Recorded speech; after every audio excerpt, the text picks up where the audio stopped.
ನಮಸ್ಕಾರ. ನಾನು ನಿಮ್ಮ ಸಿ ಸ್ವಾಮಿ, ವೀಕ್ಷಕ ಕನ್ನಡ ನ್ಯೂಸಿಂದ.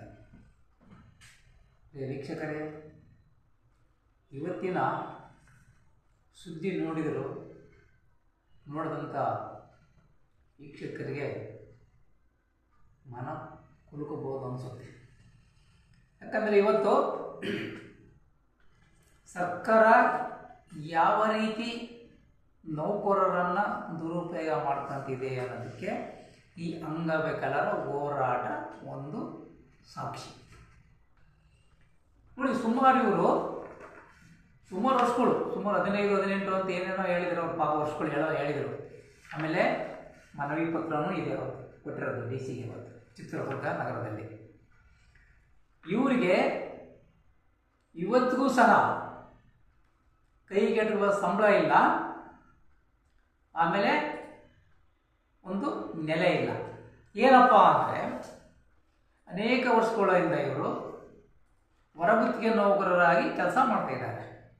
ಎಲ್ಲ ಅಂಗವಿಕಲರನ್ನ ತಗೊಂಡಿರೋದು. ಇವ್ರ ಬೇಡಿಕೆ ಏನಂದರೆ, ನಮಗೆ ವಾಸಕ್ಕೆ ಮನೆಗಳು, ಇನ್ನೂ ಕೆಲವಾರು ಸೌಲಭ್ಯಗಳನ್ನು ಕೇಳಿದ್ದಾರೆ. ಇದಿಷ್ಟನ್ನು ಓದೋದಕ್ಕೆ ಭಾಳ ಟೈಮ್ ಆಗುತ್ತೆ. ಸರ್ಕಾರ ಇವರ ಕಡೆಗೆ ಇಷ್ಟು ವರ್ಷದ ಯಾಕೆ ಗಮನ ಹರಿಸಿಲ್ಲ? ಎರಡೂ ಪಕ್ಷದ ಸರ್ಕಾರ ಸಹ ಅಧಿಕಾರದ ಗದಿಗೆ ಇಳಿದಿದೆ. ಈ ಅಂಗವಿಕಲರು ಇವ್ರ ಕಣ್ಣಿಗೆ ಕಾಣ್ತಾನೆ ಅಲ್ವಾ? ನೋಡಿ, ಇವತ್ತು ಬಹಳ ಇಲಾಖೆಗಳಲ್ಲಿ ದುಡುತ್ತಿರತಕ್ಕಂಥ ನೌಕರರು ಬರೇ ಏಜೆನ್ಸಿಯವರ ಕೈ ಕೊಟ್ಟಿದ್ದಾರೆ.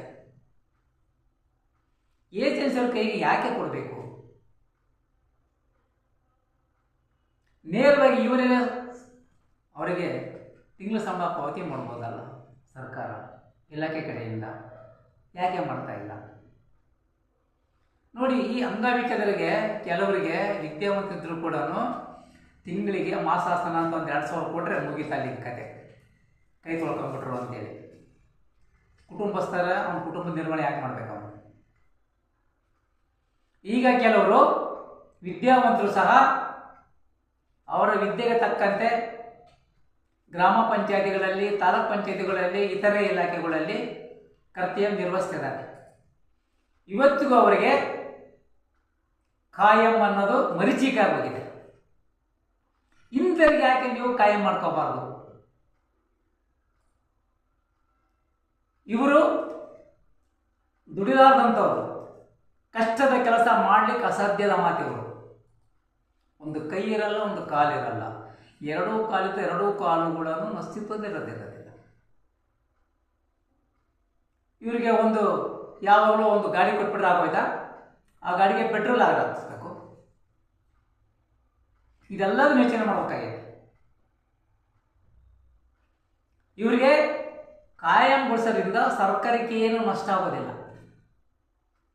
ಏನು ಅವರಿಗೆ ಲಕ್ಷಾಂತರ ರೂಪಾಯಿ ಸಂಬಳ ಕೊಡೋದಿಲ್ಲ, ದೊಡ್ಡ ಅಧಿಕಾರಿಗಳ ಥರ.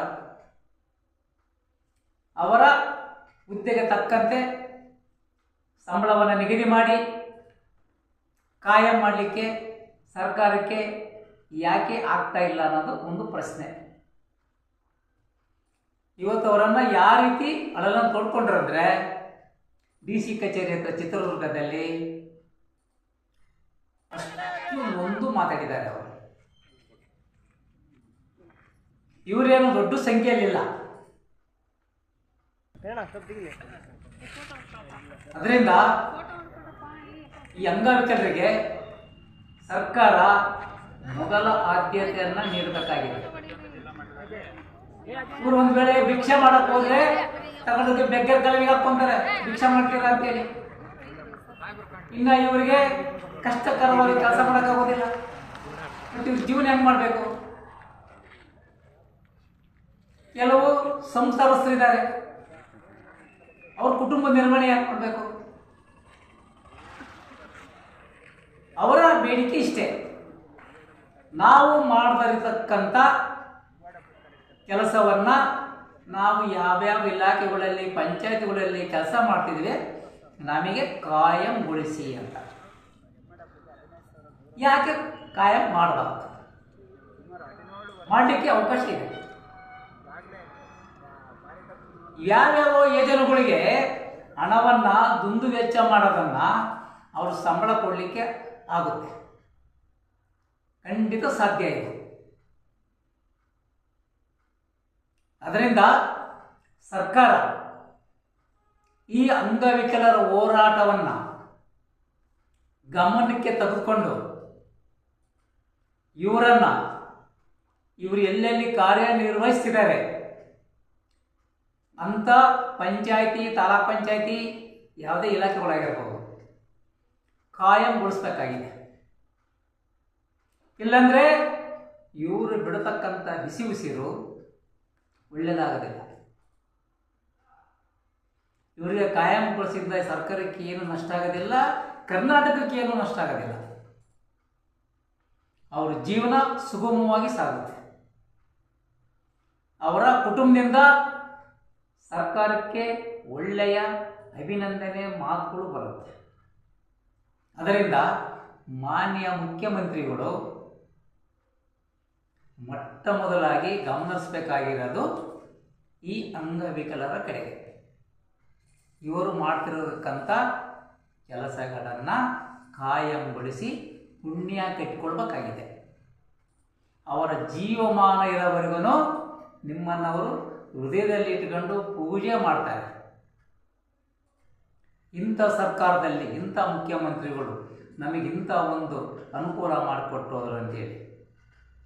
ಅದರಿಂದ ಮಾನ್ಯ ಮುಖ್ಯಮಂತ್ರಿಗಳು ಈ ಅಂಗವಿಕಲರ ಬಗ್ಗೆ ಕಾಳಜಿ ವಹಿಸಿ ಅವರು ಮಾಡ್ತಿರತಕ್ಕಂಥ ಕೆಲಸಗಳನ್ನು ಕಾಯಂಗೊಳಿಸಿಬಿಟ್ಟು ಅವರ ಜೀವನಕ್ಕೆ ಒಂದು ಒಳ್ಳೆಯ ಮಾರ್ಗ ಮಾಡಿಕೊಡ್ಬೇಕಾಗಿದೆ. ಇದು ಆಗುತ್ತೋ ಇಲ್ವೋ ಅನ್ನೋದನ್ನು ಕಾದು ನೋಡೋಣ. ಜೈ ಹಿಂದ್, ಜೈ ಕರ್ನಾಟಕ. ಪ್ರಿಯ ವೀಕ್ಷಕರೇ, ನಮ್ಮ ಚಾನಲ್ ಇಷ್ಟವಾದಲ್ಲಿ ಸಬ್ಸ್ಕ್ರೈಬ್ ಮಾಡಿ, ಲೈಕ್ ಮಾಡಿ, ಶೇರ್ ಮಾಡಿ. ಪ್ರಿಯ ವೀಕ್ಷಕರೇ, ಯಾರಿಗಾದ್ರೂ ಅನ್ಯಾಯದಲ್ಲಿ ಧಾರಾಳವಾಗಿ ಬಂದ್ಬಿಟ್ಟು ನಮ್ಮ ಅನಿಸಿಕೆಗಳನ್ನು ಹೇಳ್ಕೋಬೋದಾಗಿದೆ. ನಮಸ್ಕಾರ.